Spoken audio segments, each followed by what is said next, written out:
Welcome to the Best Little Town Podcast, your go-to source for everything happening in the town of Bedford's local government. Whether it's new initiatives or important decisions shaping our town's future, you'll hear it right here. Brought to you by Grove Street FM and hosted by Town Manager Bart Warner. This podcast is dedicated to keeping our residents informed and engaged. Good Wednesday morning, everyone. It is June 12th. It is currently 11 o'clock a.m. as I'm recording this podcast. My name is Bart Warner. I'm the town manager of Bedford, which is billed as the world's best little town, and this is the Best Little Town Podcast. This is a communications effort designed by the town of Bedford in cooperation with our partners Media Squatch to keep our citizens, businesses, and interested parties informed as to the official goings-on of the town of Bedford and to solicit your further participation and input.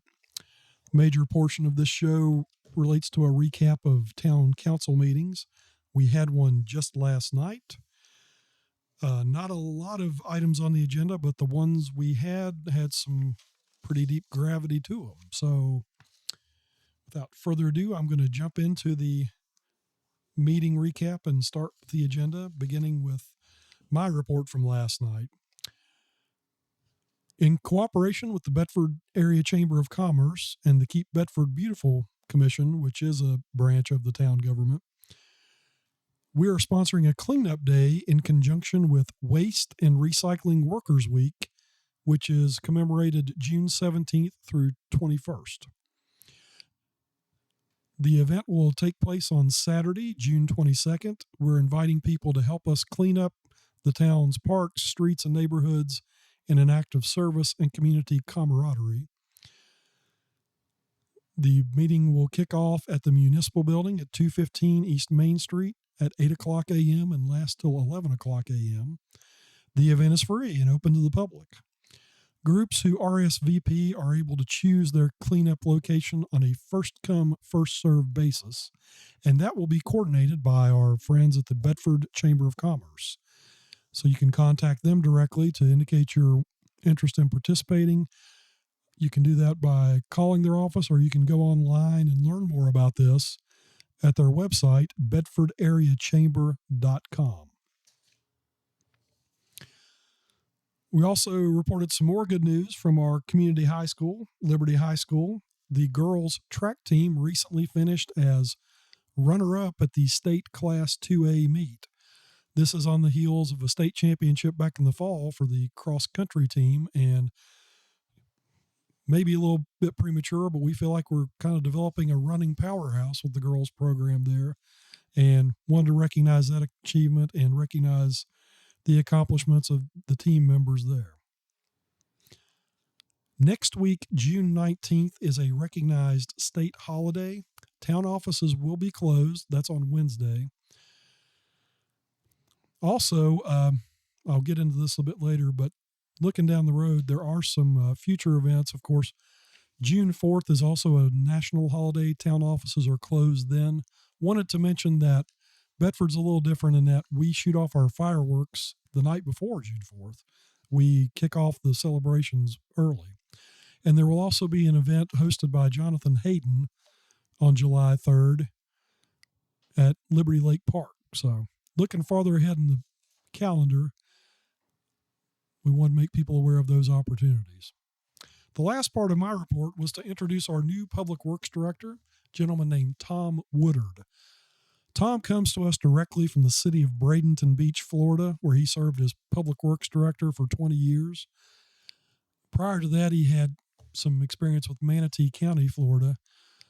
Tom basically has 30 years of professional experience in the field. He started work for us last Monday, June 3rd, and has really hit the ground running and is looking to make some improvements to the community, get involved in the community, and we're excited to have him and his expertise. And if you have a moment, we encourage you to get to know Tom down at the Public Works Department. In appearances before council last night, Ms. Lou Ann Duty showed up and signed up to speak. And her contribution was to offer a prayer on behalf of town council in its deliberations for the evening and for the community in general, which was greatly appreciated.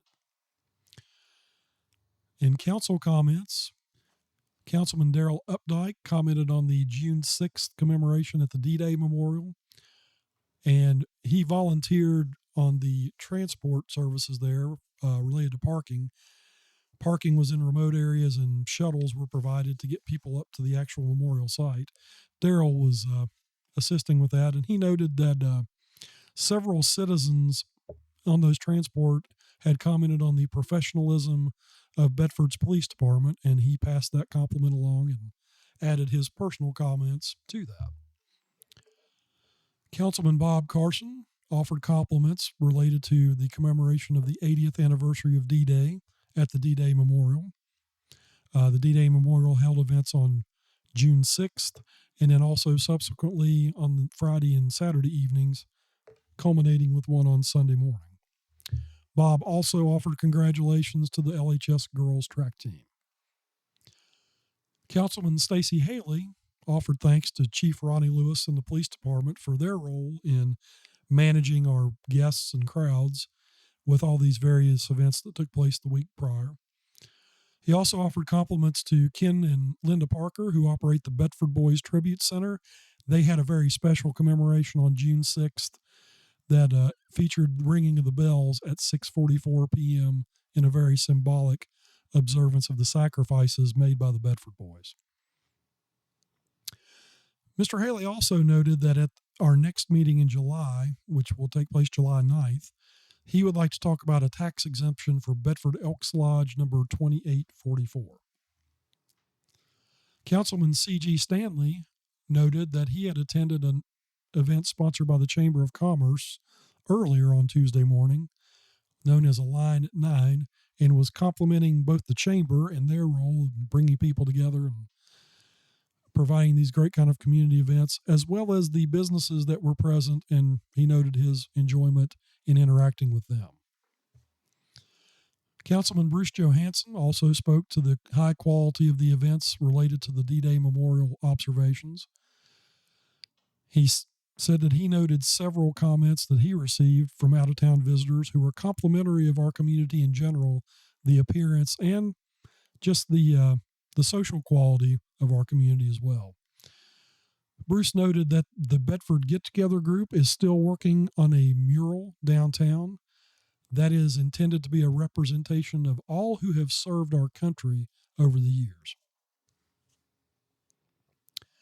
Councilman Todd Foreman kind of echoed some of the other comments, but noted that he particularly appreciates this community's recognition of veterans. And I know that's a meaningful comment because Todd is a veteran of the U.S. Army himself. Mayor Black wrapped up the council comments with several observations. He noted that he attended a video presentation at D-Day on Saturday evening and commented on the very high quality and meaningful nature of that. He also stated that it is our commitment as a community to continue to tell the story of D-Day and our community's specific role in world history, which is unique and valuable. Mayor Black also noted the Bedford Boys Tribute Center, operated by Mr. and Mrs. Parker, is now in its 5th year of operation and recently observed their 5th anniversary. And again, that is an attraction on North Bridge Street, near the corner of Main Street. If you haven't visited there, we would certainly encourage you to do so. Ken and Linda do a masterful job of telling the stories of the young men who gave their lives from our community, as well as their families, in great depth and with great affection and attention to detail.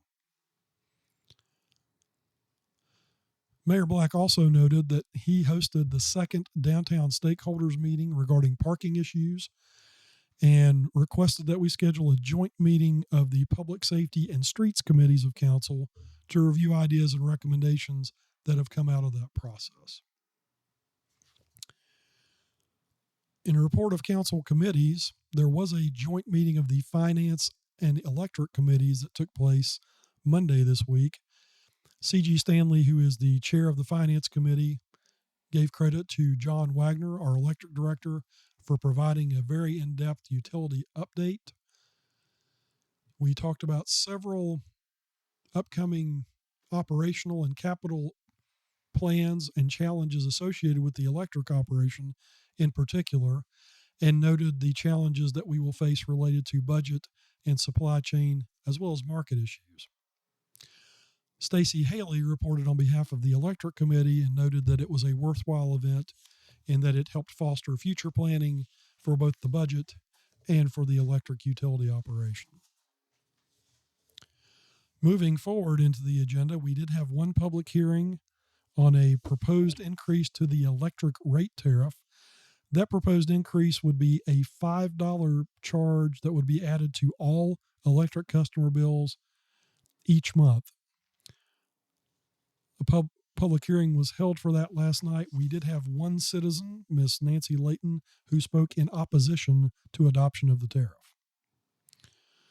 Moving into new business, Council began that part of the agenda by discussing the overall budget process, since adoption of the 24-25 fiscal year budget was one of the topics on the agenda.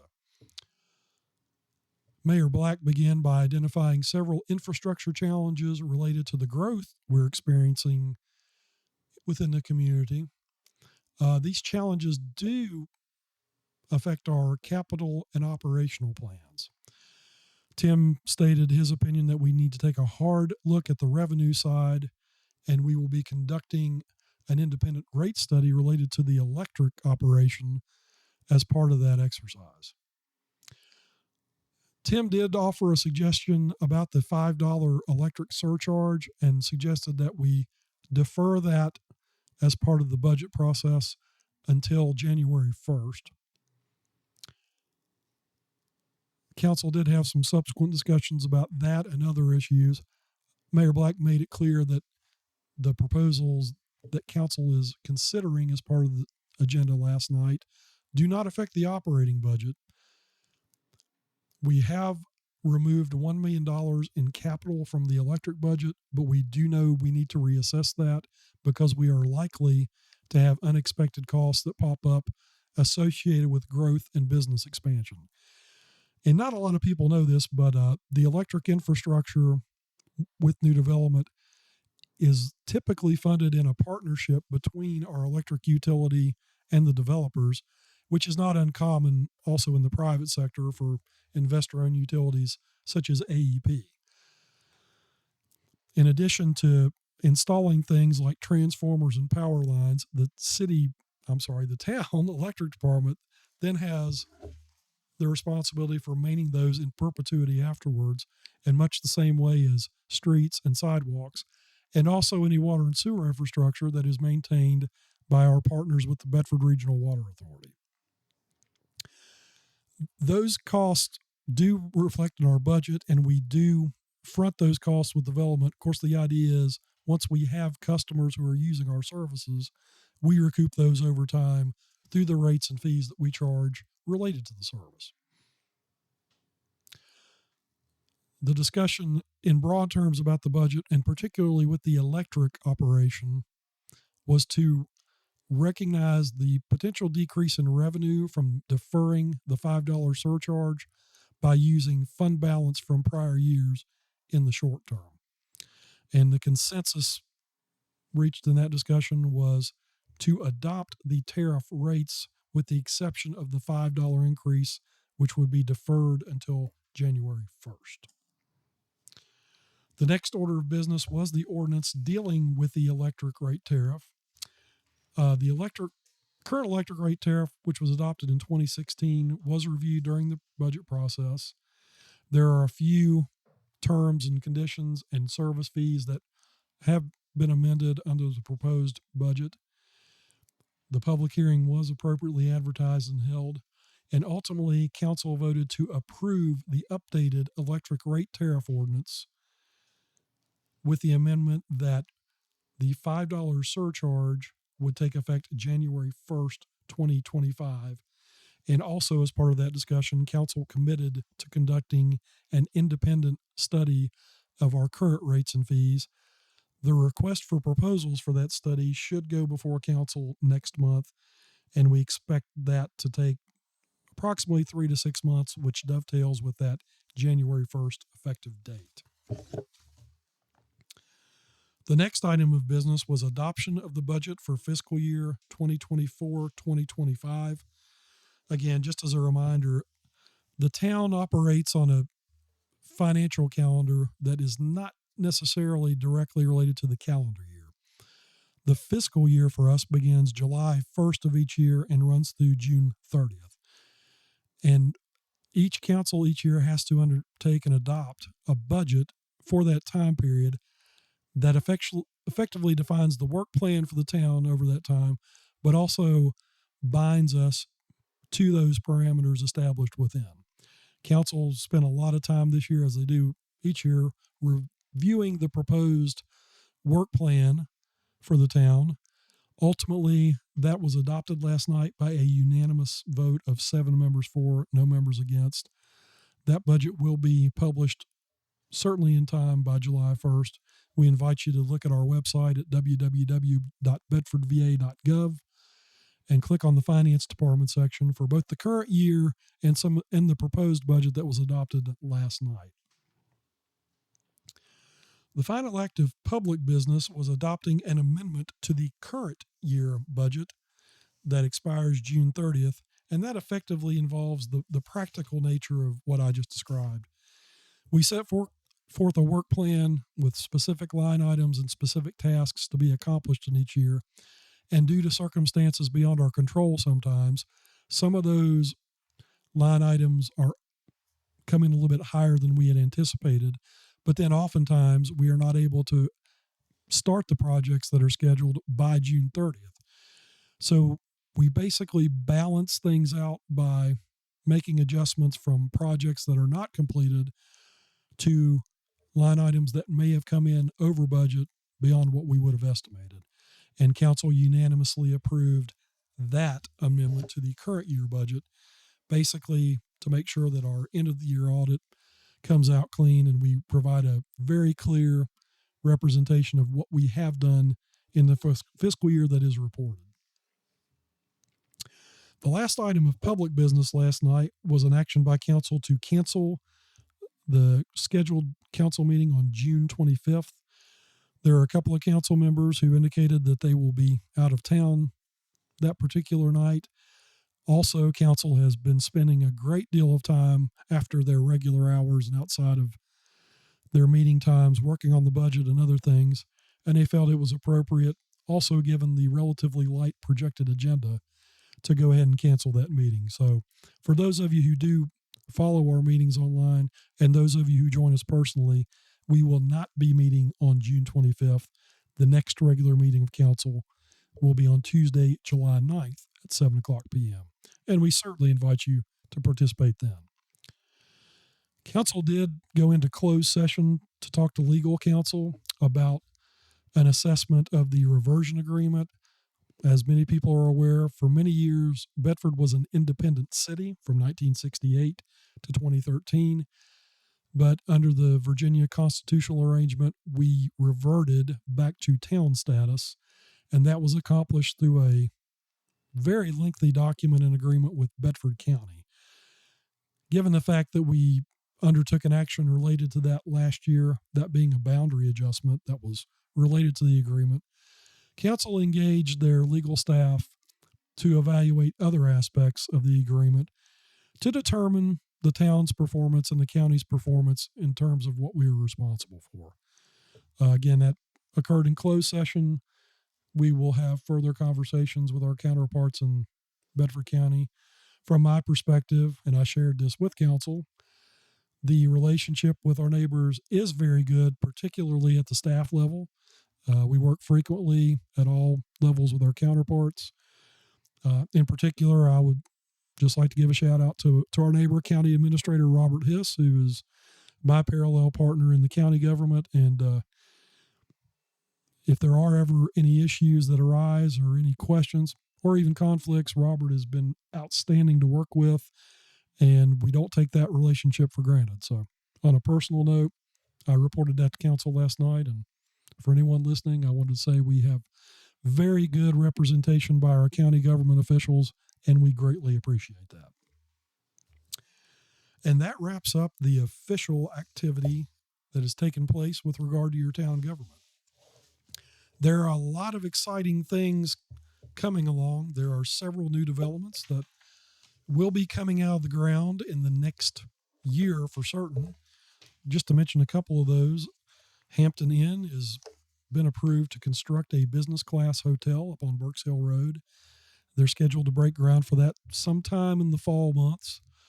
Work continues on the Bedford Middle School rehabilitation project.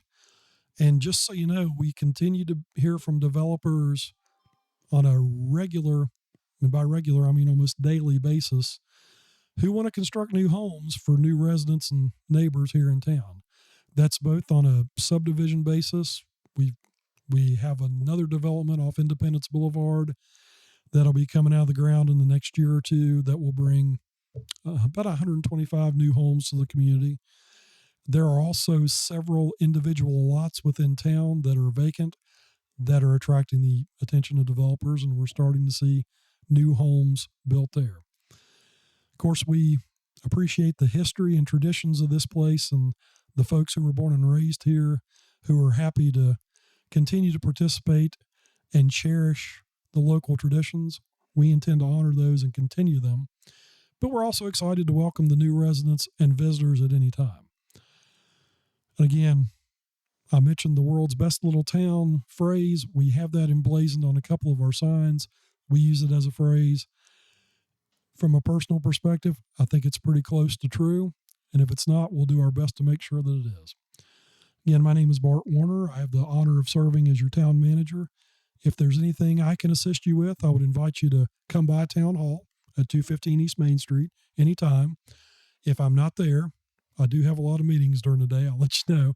You can talk to my associate, Deborah Anderson, and schedule a time. I'll be happy to talk to you.